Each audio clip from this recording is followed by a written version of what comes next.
今天来谈这个效益主义utilitarianism 那效益主义者在这个哲学这个领域里头呢，相当有名。然后这个在这个政治学这个领域里头也相当有名它最早的起源呢，它是从希腊的这个哲学家亚里士多德那边开始讲起。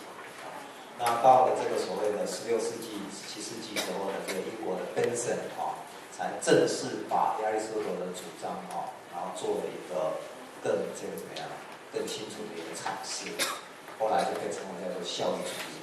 那我们要非常注意效益主义的这样的一个观点一直到今天仍然是美国跟英国国家的政策指标。他们订所有的这个政策一定会先问，订这样的政策或这样的行动，对我们美国人或者对我们英国人的最大多数的最大部分的人，可以得到什么样的效益？他们一定是根据这个，他们对这种所谓的人权平等正义我讲句坦白话英国跟美国并不是那么注重。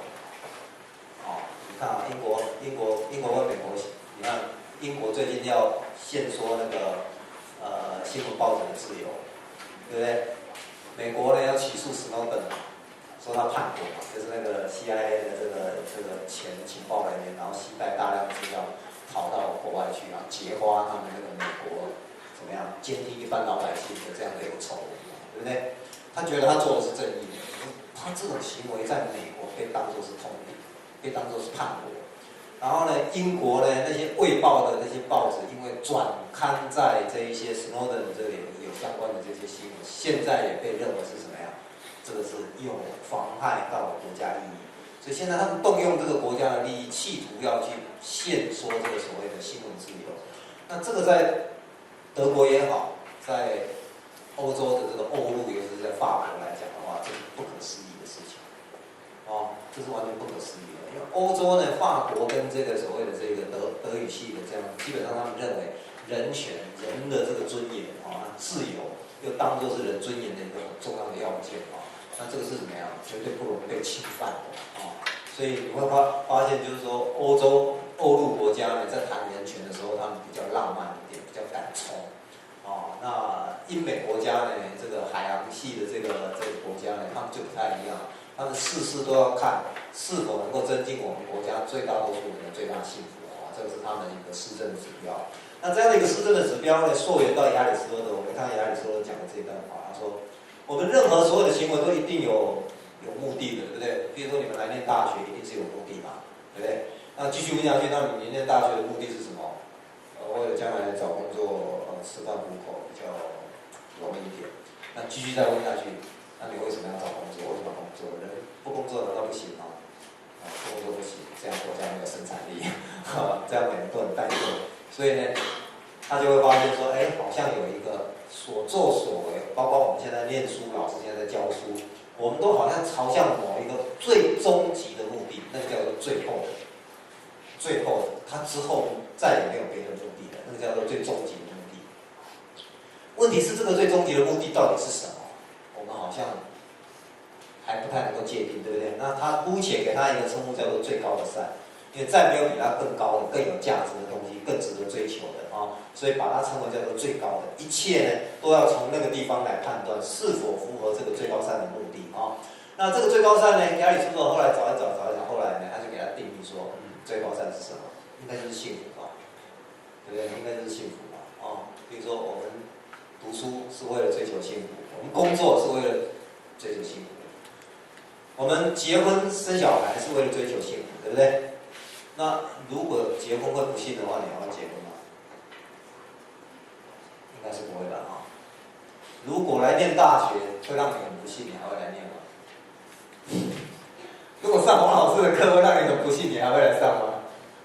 应该都不会吧所以亚里士多德人左想右想，他发现说，好像幸福这两个字作为最高的善，答案蛮不错的那问题是什么是幸福？问题是什么是幸福？幸福有时候非常难界定，对不对？那亚里士多德尝试给他做一个界定，他这个是从经验的观察里头发现说，幸福有两个要件，第一个要件呢，生活起码要优裕的，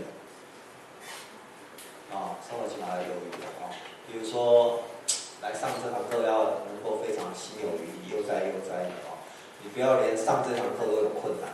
比如说有些同学上这堂课会有困难，为什么？因为他要打工因为他要打工因为他的生活不优裕然后呢，打工如果那个怎么样，那个老板规定一定要到1点10分，然后他又要从打工的地方又要赶过来的话，那他就没有办法非常从容，他就会非常的怎么样紧迫。那这个就是因为生活不够优裕造成的那生活不优裕我们可以知道说，不可能幸福的起来不可能幸福的起来。那也许有的人这个怎么样？安于清贫那这个怎么样？生活在这个这个怎么样？这个丛林里头呢，他也可以怎么样？能够安之若饴。那这个是要德性非常高超才有办法，修养非常好才有办法。一般人是受不了。所以普遍的一般人的观察我们适用一般人来看的话，我们几乎可以这样断定说，假如你还会被生活所迫的话所逼迫的话，那你不可能幸福起来，那是绝对不可能那这一点我们起码可以接受。那再来呢，良好的品德这个我们一般人就比较不会去注意我们一般人总是看到说，那些有钱人品德都不太好，对不对？比如说最近发生的胖达人，明明已经很有钱了，还要再去怎么样？还要再去这个炒作股票，然后还要再去骗更多人的钱。可是这些人吃饭都是怎么样鱼翅羹再不然就是什么鲍鱼就是大鱼大肉的，然后住地堡出入这个怎么样？还有好几部那个上千万的这种车子，这样他还不够满足，结果他还要做一些这种坏事情，对不对？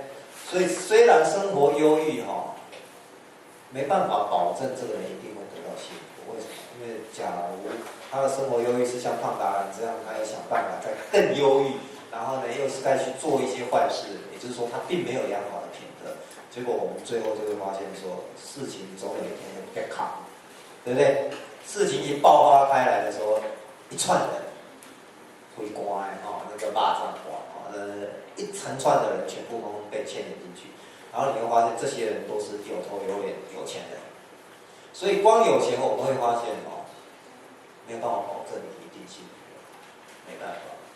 你必须要还有怎么样一颗善良的心，还有一颗善良的心，你不会去怎么样，这个是触犯到法律，不会去坐牢，不会去怎么样你还必须要懂得去怎么样帮助人等等那我们也常常在讲说，助人为快乐之本，对不对？那快乐那是一种幸福所以有良好品德的人呢，他通常会怎么样？会比较这个自我满足，会比较能够怎么样幸福过日子所以这个是怎么样？亚里士多德观察出来的这2点，通通都要有优裕的生活跟良好的品德，这2个都通通要有然后最后呢，他又讲了另外一句，他说：单单一个人得到幸福那是不够的。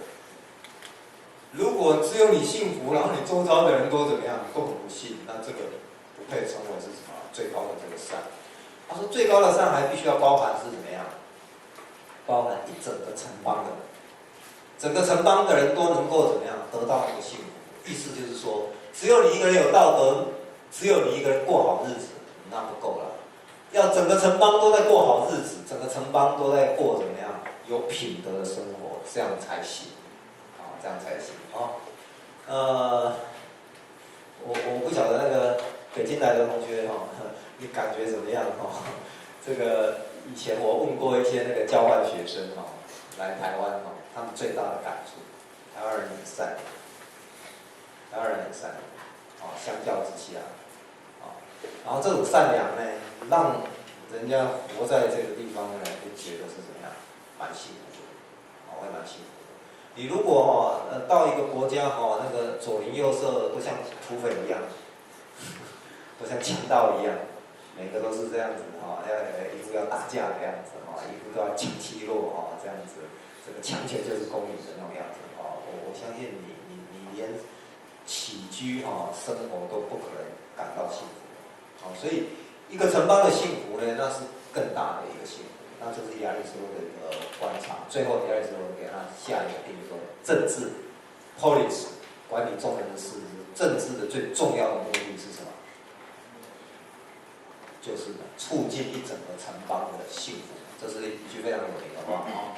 那这句话呢，后来到了这个中世纪、12世纪的时候呢，那个托马斯·阿奎那斯也把它拿来讲啊，他也重申了亚里士多德的这个说法，说政治的目的就是在促进最大多数人的最大幸福啊，他是这样子讲。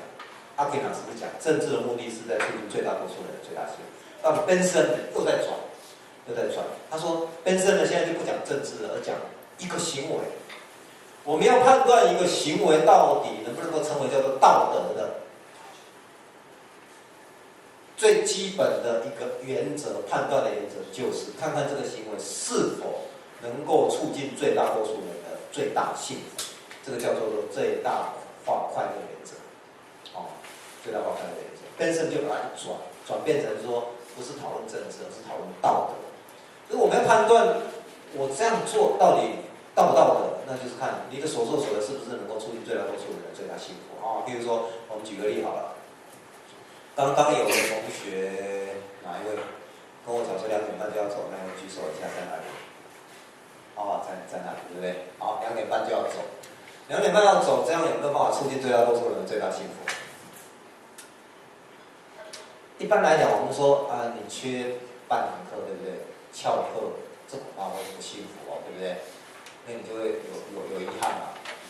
可是如果不让你去申请那个国教会的那个面试的话，那你丧失更大、促进更大的善的机会，对不对？因为你可能可以申请到奖学金，然后你可以有更好的这个发展，那比听那半堂课要更重要，对不对？更何况我们那半堂课有录影，你还可以事后听。可是那个面试呢，不去的话，机会就没了，对不对？所以衡量之下，老师当然要答应说去，加油，因为那是促进最大多数人的最大幸福。我希望你会上，好，所以放你去就是比较道德，而阻止你去呢，就不道德。很简单，就是说透过这样的一个原则，我们可以对当下的一个行为到底该怎么做才是最好的。那譬如说老师在这边上课我们来看看什么叫最大多数人的最大幸福。这样子讲好了，考试考什么考啊？没关系啦，随便考了老师决定了，期中考全部给你们95分，好不好？赞成的举手，全部给95分，不管考坏、考烂、考差，不管你怎么考写多少字都没关系，全部给你们95。赞成的举手，举高一点。我是采多数决举高一点啊，举高一点，举高一点，我要做统计，我要举高一点。哇，真的最大多数人的最大幸福了，对不对？好，少数没有举手的同学，请你们发表一下意见，你为什么不举手？反对的举手。反对的都没有啊，包括黄立芬，你也不反对啊？说期中考不必怎么写啊，全部给95，你不反对啊？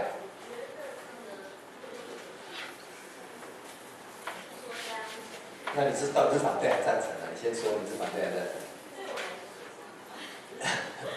对你来说没伤，你也是95就是了，没伤，对不对？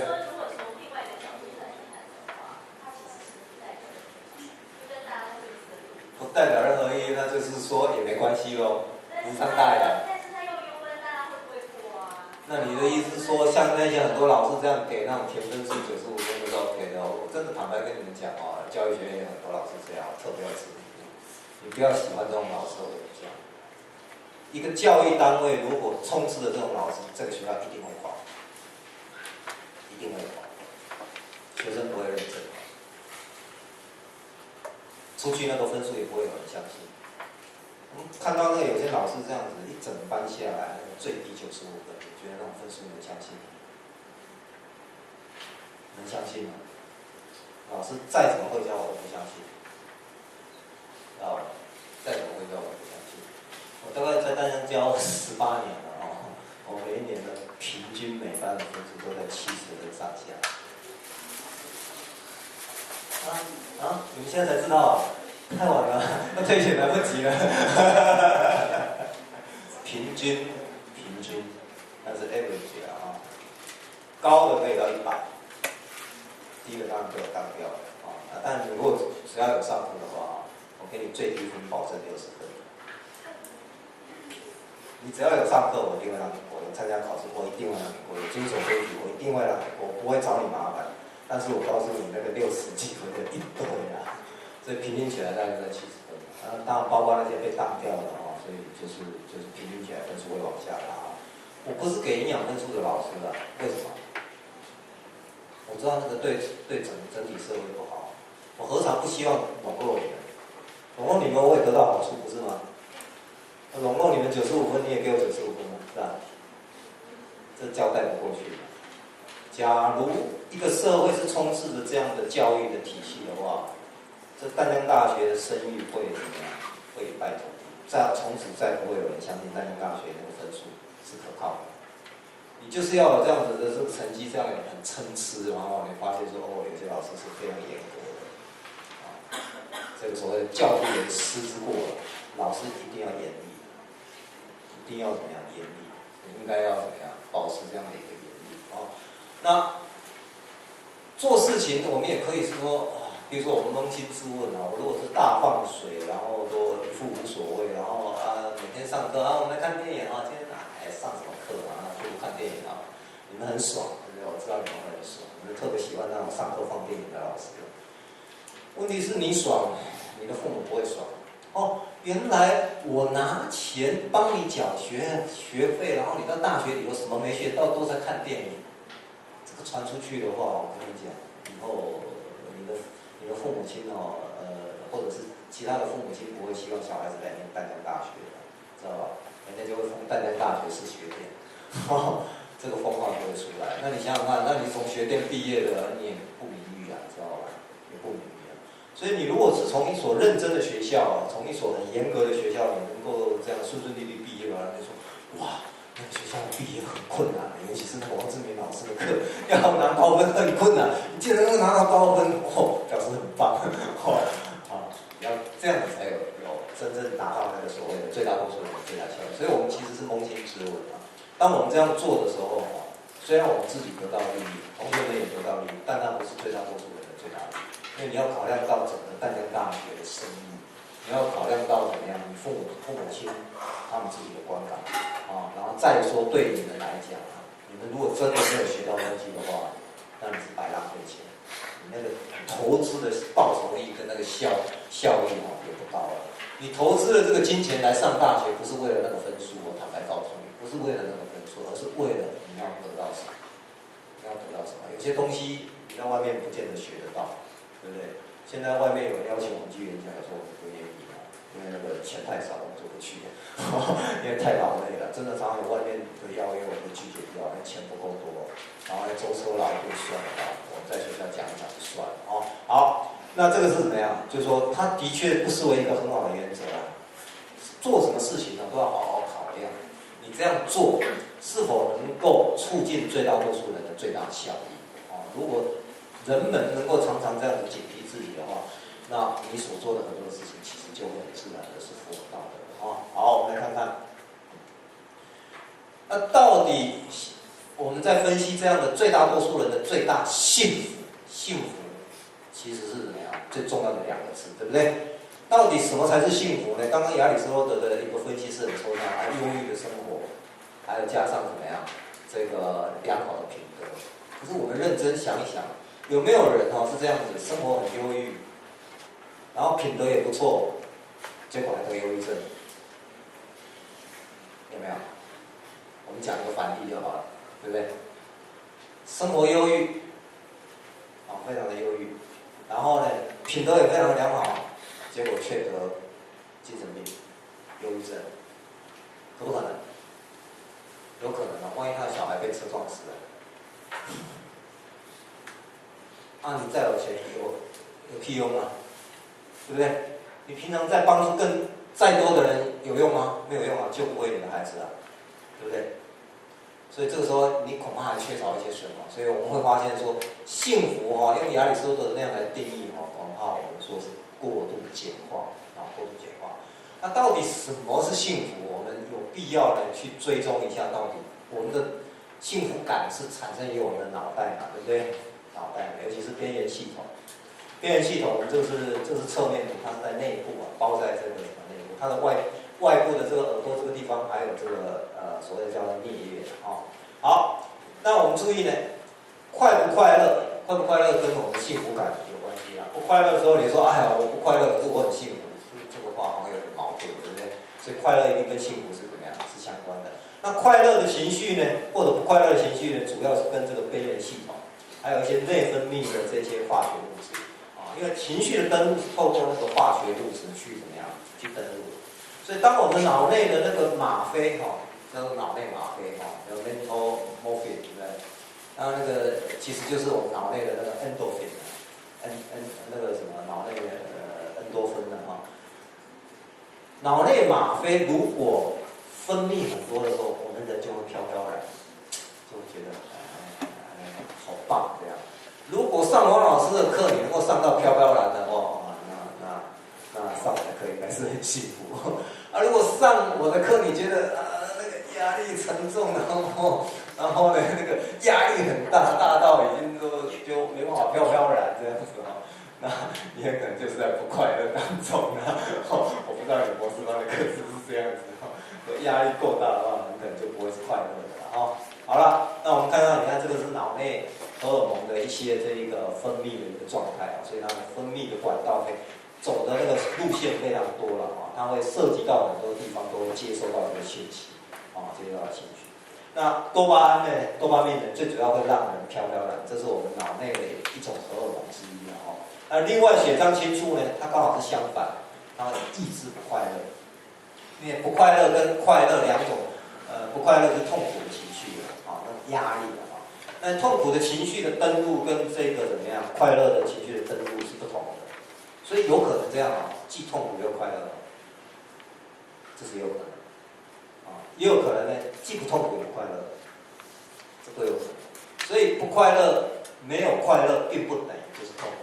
是没有知觉的，完全没感觉那个叫做爱莫大于心死那个更恐怖那一种人是其实更恐怖所以这个地方有两个非常重要的要件，就是说我们必须要有足够的血张清素去压制那个痛苦另一方面呢，我们又要分泌那个多巴胺，让我们觉得飘飘然飘飘然，这是大概是我们脑内促进你感觉到幸福的最重要的两个这个荷尔蒙那这两个荷尔蒙大概会怎么样的这个影响？我们来看看另外一个这样的一个状况这里是一个真实的例子一个真实的例子。心理学常常这样子讲我们讲说认知会影响情绪，对不对？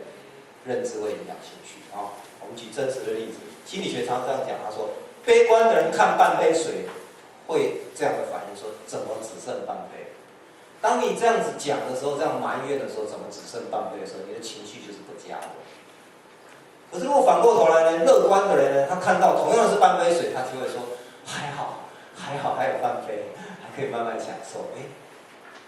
同样是那样半杯水同样是那样的命运为什么悲观的人看跟乐观的人来看态度就是不同？就是因为他的脑内的状况不同，大脑内部的状况不同。好，我们来看看为什么认知可以影响我们的整个情绪。我们刚刚讲说边缘系统主要是情绪，对不对？那边缘系统产生情绪的时候呢，比如说被惊吓过度啦，被悲伤的事情所这个怎么样笼罩了，那这些会影响我们的认知。那我们这里看到这个神经的传递能够传递到皮质的认知中心。然后你要注意了忧郁症的人的一个倾向就是这样。当他有忧郁的情绪，那个荷尔蒙的这个多巴胺不够的时候，他开始情绪不佳的时候呢，然后他就会怎么样？他的这些不佳的情绪的讯息会传递到皮质层，然后皮质层会开始去怎么样？开始去编织，我的人生是没有意义的，我为什么活得这么痛苦？我这么痛苦，我不如去死，不如他就开始编织然后呢，甚至会去找理由，找说我之所以这么会这么痛苦，都是因为上王老师的课，连上我的课都是你痛苦的来源他就会去编织一大堆的理由，那你就越痛苦。编织出来这些理由呢，又会影响你的这个怎么样情绪？那你这个叫怎么样恶性循环？然后呢，忧郁症还有另外一个倾向，就是前额叶这个地方前额叶这个地方专门有所谓的掌管那个注意力、专注力的部分。这个注意力呢，忧郁症的倾向就是把所有的注意力全部集中到自己痛苦的记忆跟怎么样自己不幸的事情上面，这个雪上加霜，这个就是雪上加霜，然后产生一个恶性循环。所以，假如你有这种学校常常在做这个心理辅导，我们这堂课也顺便刚好是可以做心理辅导。假如你有发现你常常 focus 在那些悲伤的不愉快的事情，这第一个征兆。第二个征兆，任何人不管讲什么，你的认知都会诠释成负面的。譬如说，王老师在讲说你这个眼镜颜色很不错，老师你是在讽刺我是吧？这叫负面的诠释。这个负面的诠释来自于认知，因为你的情绪不佳，然后你就都会用这种所谓负面的诠释，怎么只剩半杯？怎么只剩半杯？你是埋怨，你是那种负面的这种所谓的认知，这是第二个征兆。然后第三个征兆呢，你会觉得做什么都 nonsense， 做什么都没有意义。你觉得做任何的事情呢都不起劲，你觉得做什么上课是无聊的，连睡觉都是无聊的，连吃东西都是无聊的，对不对？跟朋友聊聊天都是无聊的，出国去旅游也是无聊的，所以忧郁症出国旅游不会好，知道吧？你千万不要劝忧郁症的人说你去出国去散散心就好，我跟你讲回来更严重，因为那个是治不好，不可能这样治的好。所以你假如有这几个征兆，然后再来，这几个征兆会促使你晚上做的梦都是噩梦，都是负面的梦，那也是一种情绪的一个怎么样，一个抒发的一个管道。可是这个抒发并不会好它只是雪上加霜，就这样雪上加霜。所以这个时候呢，你一定要记得我奉劝一定要记得，假如你有这样的一个忧郁症的征兆假如是很轻微的话，那自己可以治疗。治疗的一个最佳的方式就是运动。运动，没有第二个更好的方法。运动，每天强迫自己，然后最好的是，假如是你有朋友、你有同学是得忧郁症，你陪他运动，你千万不要陪他聊天，知道吧？越聊他就越生气越聊他就越情绪越负面。你要陪他运动，不要说什么，陪伴最重要，然后陪伴他做什么运动，因为运动会增加体内的多巴胺，就是刚刚那个促进脑内飘飘然的那个脑内吗啡。只要运动，他的脑内吗啡就会提升，一提升，他自然情绪就会好，情绪一好呢，他的所有的认知就会改观，他就会变还好，还有你还有你陪伴，还好。他就不会说这么多是你在陪我，其他人都不陪我，对不对？他就会转变成说还好，还有你陪我，他的认知就会转变，那他就会怎么样？就会变得比较好。那我们知道，就是说，知道自己的体内的恩多酚已经上来了，基本上那个忧郁症的症状已经就解消一半。再来第二个很好的方式，你们以前听过那个失恋要吃香蕉皮吧？听过吧？香蕉皮里头有，而且要洗干净，怕农药太多香蕉皮里头有一种物质会促进体内多巴胺的那个怎么样增加，然后呢会促进那个血张青素去抑制那个不痛苦的那个，它刚好有那个因子很棒，所以失恋一定要吃香蕉皮。如果嫌太苦太涩跟牛奶打在一起喝下去，效果奇佳。至少这两个非常简单的自己做得到了，对不对？你只要愿意做，你的忧郁症就可以轻微的忧郁症就可以自我治疗。如果很严重的，你发现已经很严重了，就是拖延了，它是一种病，一种病你拖延了，那你就要看医生给你开的药呢，通常也是怎么样，抑制那个开那个吃的东西可以抑制那个所谓的那个痛苦的感觉然后怎么样，会想办法给你开一些那个让你比较能够增进那个多巴胺，可是那个脑内吗啡没有办法用用外面的方式外加了，不太可能，它一定要是你自己产生，因为你如果是外加的，那就变成要吸毒了。吸毒的话那个外面进来的那种吗啡对这个细胞通常是会造成伤害。可是我们自己制造的脑内吗啡是不会伤害到自己的，所以很好，知道吧？所以千万记得运动吃香蕉皮很有效好，我们来看看一个真实的例子。这是有一个教授被招待到日月潭住那个涵碧楼那个客房一个晚上2万块然后隔天早上这个教授闲着没事干就跑去参观那个大厅，就看到人家那个花瓶很漂亮然后就这个叫手贱，台湾话就是手很贱他就去拿那个花瓶起来的那个盖子拿起来看啊，一不小心你要知道那个瓷的东西有时候溜手，你越小心就越容易滑手，对不对？结果一滑手，砰，盖子破掉了。他想说盖子破掉了，完蛋了啊！他一看那个花瓶2万块，可是这盖子应该没那么贵吧？这盖子他心想说应该是几千块啊，顶多2000块吧，他就。那个服务生马上就过来，柜台服务生马上过来，他说啊，实在很抱歉了，打破了你这个盖子啊，这个我一定全赔啊。结果那个服务生就跟他讲说，他就问说，哎，赔多少钱？那服务生一看2万，2万，然后那个教授就傻了眼，傻了眼，对不对？他可以是有这样的反应的 ，A 反应跟 B 反应 ，A 我那这衰，他怎么那么倒霉，对不对？我住2万块免费的，结果我现在还是要掏2万块出来，这打平嘛，对不对？我怎么会这么衰啦？这第一种反应。那这个教授很好，毕竟是知识分子毕竟是有学养的。结果他的反应是这样，他说，他想了一想，然后他既然这种就是比较会想的人，既然要花钱了，对不对？钱一定得付嘛，钱付出去，然后你又在那边埋怨的话，这样好不好？这样是不好的，对不对？钱既然都要花了然后花下去了，然后说，应该是这个瓶子想跟着我走，跟我有缘，所以他就把瓶子抱回家，然后就放在客厅，时时告诉自己，你花了我2万块。他不是这样想的啦，他是说，哎，这个瓶子跟我有缘，带回家，他是在告诉我说，哎，take me home，对不对？好像是这样子的一个关系。这个就是怎么样？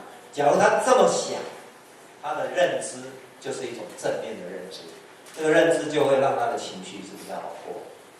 可是如果他是这种负面的诠释观，那你在衰，那整个事情还是不会改变啊。结果你呢，你就活在不幸当中，想清楚了吧？所以你要记得，生活中的大大小小的小事，都充满着这样的认知的转换。假如你上王老师这堂课，你在那边怎么不下课好烦啊，讲那些东西都听不懂，我在干什么？你每天都在这里一直埋怨，一直埋怨，我告诉你，你的人生不会快乐。我在这边教书，我也可以埋怨啊，教淡江好累了。你看我在台大随便讲人家讲医可以举3，对不对？一讲就懂。我也在阳明大学教过书，教过很多医学的学生，那这是高材生很多高材生那教起来当然是很愉快然后在刚刚教，怎么都没反应都没有回馈算了，不要教了。你如果越这样想，你就会怎么样？越不愉快，一样不是只有你在上课不愉快，老师上课也会不愉快可是你为什么要这样想？换个角度，你可以不要这样想，对不对？比如说我在这里教书，人家问我说你在淡江教会愉快吗？很愉快为什么不愉快？对不对？没有压力没有那些学生一天到晚来吵我。台大的学生很难搞台大教书快都知道了，很难搞淡江的学生教的蛮愉快的说你怎么能够教的这么愉快？你就想嘛，每一个小孩子，你如果他本来笨笨的，你把他教的聪明一点，那你这个收获就有了，就值得了，你的付出就是值得了。你只要这样想，你就会觉得是怎么样？是一种回馈你没有必要在那边想说我教的每个学生一定都要是天才，开什么玩笑？台大也不都是天才，对不对？台大还有一些心高气傲的，还有一些怎么样？老师讲什么都不甩老师，也很多所以你把它换个方向想一想得天下不一定要是英才只要是下士，你要把它教成中士；中士你要把它教成上士更何况淡江有很多相当杰出的人才，只是因为考试考坏了。对不对？这个考运不好，调到淡江来。我也教过很多淡江的学生，其实那个程度都相当好。有时候我都会鼓励学生说：“今天我考台大研究所，听你的程度一定考得上。”真的有些真的是程度很不错所以不见得说是淡江的教淡江就会不愉快就是像我们很多在淡江教书的老师，其实是基本上其实蛮愉快像我们在公司的话，还算愉快，因为彼此。老师之间过节，不能说没有不多了。只要有人利用，就会有过节。我告诉你可是你要知道，那个在外面哇塞，不得了你知道吗？我会逃离台大，就是因为台大那个地方好可怕因为好几次一个老师叫我回去申请，我说不，老师我在这待得很愉快，同事相处得很好，宁可待在这里。就想到他们那个天天见面跟仇人一样然后呢，而且还祸延三代，连学生都互相斗。哇，这个不得了！你干嘛把自己？然后每天去都好像要预防见到仇人一样，最好要闪一边，最好明明是同一栋大楼，然后呢一个就要走那个门，另外一个就要走这个门，就是老死不要相往来。结果其实研究室只有个2、3间而已。台大很多老师斗到这样，我们以前在那边念书，我们都被波及嘛。谁的学生，拜托，我们只是因为找不到老师，只好找这个老师挂名，然后只要你挂上那个老师的名字那你完蛋了，你们祸延好几代。大家没有听说这个吧？有些系友我知道啦，有些系友我知道啦，那种所谓的专业科系我们同事没有，没有这个问题，所以很愉快我这个人喜欢这样的环境，知道吗？避开那些不愉快的事情，起码会让我自己愉快一点好了，那我们大概知道这样的一个情况，就是认知会影响好，这是我们脑内的一张这个所谓的神经信息的一个所谓多巴胺流动的一个回馈的一个路线那基本上是这样子的就是说我们的这个怎么样，多巴胺流动的这个信息会活化我们整个这个皮质层然后我们的这个什么前额叶的这个腹内侧核呢，它就会怎么样，非常活跃，然后让我们的这个所谓的杏仁核呢产生一种所谓的满足感。那另外呢，它又会产生那个压抑。就是这个所谓的那个刚刚讲的那个所谓的血上腺素，它又会产生血上腺素呢，去压抑那个所谓负面的情绪它是双向，这个图你们就自己参考好，那一个很简单的，我们如何得到幸福？起码第一点你要去除那个不满足对不对？至少要能够去除那个不满足我们通常是我们的活动是这样子外面传进来的刺激，有些是我们自己传进来的刺激就是说脑部外面，比如说传进来这个刺激，假设是肚子饿，就是血糖降低。血糖降低的话那这个不舒服的那个感觉会从这个小脑这个地方，透过这个荷尔蒙会登录给边缘系统。那边缘系统呢，它就开始是怎么样？就开始觉得全身不舒服不对劲然后肚子饿起来会很难过。我常常就这样嘲笑我自己说，都腰也怕会想要打老婆，就是会产生那种冲动这个冲动呢，就是说边缘系统的不舒服的感觉就会传递到那个皮质层，然后皮质层呢就产生某种欲望，要去做某一些事情发泄那个不愉快的情绪这个 desire 呢可以是怎么样？可以是采取某个怎么样？比如说肚子饿的时候呢，你会很理性，透过皮质层你会很理性去买东西来吃。买东西来吃，还有跟吃都是一个动作。这个动作呢，吃进去了以后，你的血糖就怎么样提升了？提升了以后呢，边缘系统那个荷尔蒙就会出来，它就登录说 OK， 讯号解除了，现在满足了。这个满足感呢，送到这个所谓的皮质层，皮质层就会送一个那个怎么样？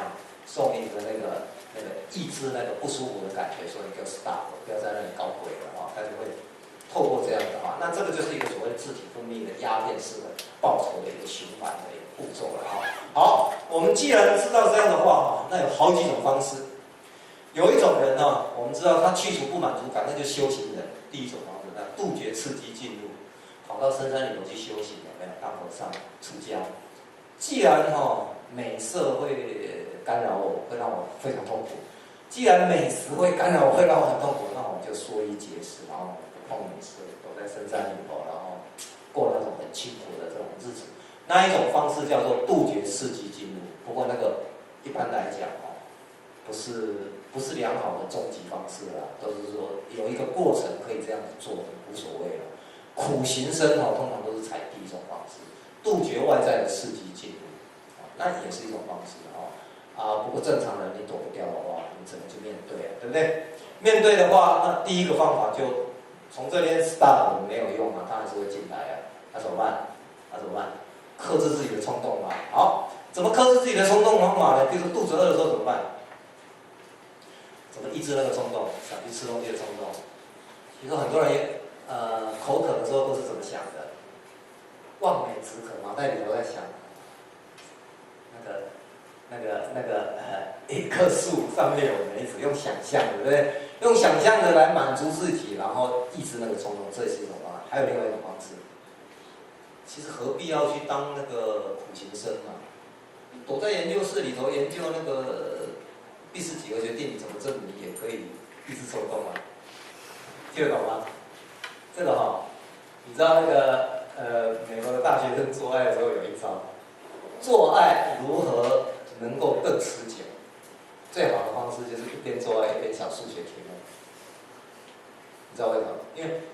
因为做爱的时候，因为那个快感会让你产生 desire， 你会想 more action， 对不对？会 more， 然后你就越那个，然后就很快就气夹脱起来，所以就不持久嘛。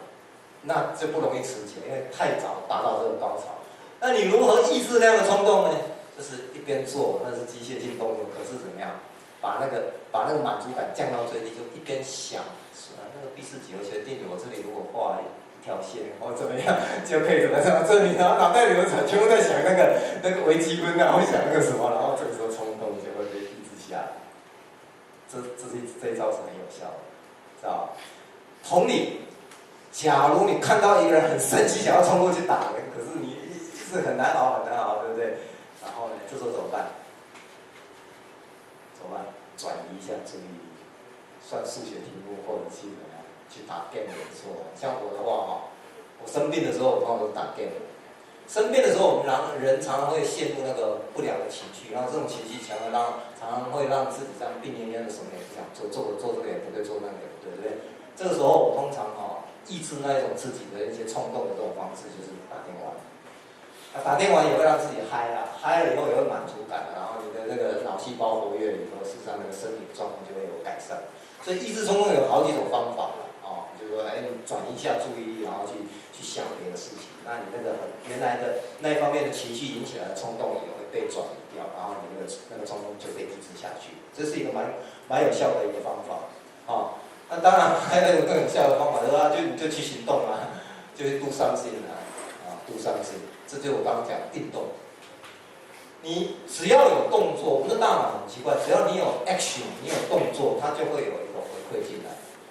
那尤其是运动的话因为神经细胞这个脊髓神经细胞会传递讯号给这个什么我们的小脑，然后血液循环加速的时候呢，那个心跳加速的时候，它也会传递讯号给小脑，然后小脑在这个时候就会分泌那个 endorphin， 就是所谓的脑内吗啡。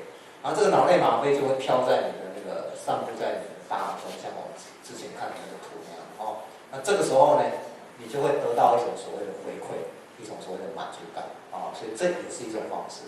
所以你越不想做事情的时候，你千万要记得，你越要行动，知道吧？你越要行动行动是让一个人能够怎么样脱离那个不快乐的一个怎么样重要的一个这个方式了那第四个呢，提升多巴胺浓度。那我刚刚有讲过，提升多巴胺浓度一个方法有好几个去做一些赏心悦目的事情做自己喜欢做的事情。那其实其中一个很重要的是什么呀？就是我们刚刚讲的是运动。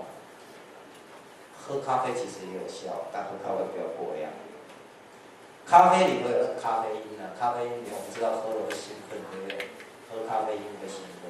茶里头的那个咖啡因也会让自己兴奋。有些食物里头有这种所谓刺激性，会让你嗨。它也会提升多巴胺一定的浓度可是它效果就是说有时候会产生负面的影响。那运动的话，我们也说也要适量也不要过度不要过度。那一般你如果是走路的话，运动的效果就有了然后再来，我们看看提升多巴胺浓度的方法有非常多这个地方我们列举几项我们等一下下一堂课再好好讲因为这里每一项都非常重要好，我们休息一下。